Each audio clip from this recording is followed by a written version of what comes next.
शारीरिकच नव्हे तर राजकीय वजन कमी झालंय. येणारा काळ हा आपलाच असेल.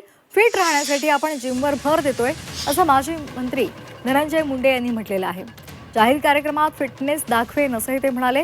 परळीमधल्या एका जिम आणि न्यूट्रिशन सेंटरच्या उद्घाटन प्रसंगी ते बोलत होते.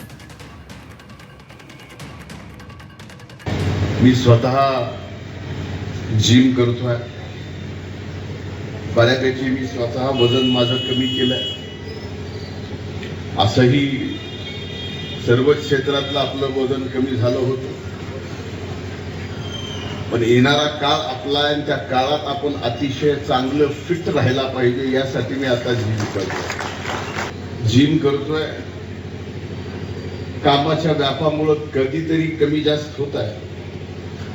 पण वकील साहेब, एक सभा आपल्याला अशी करायची आहे की ज्या सभेत मी भाषण करणार नाही, तर या वयात सुद्धा आपण शारीरिक किती सदृढ आहेत याच्यासाठी सभेला आलेल्या लोकांना आपलं शर्ट काढून दाखवायचं आहे की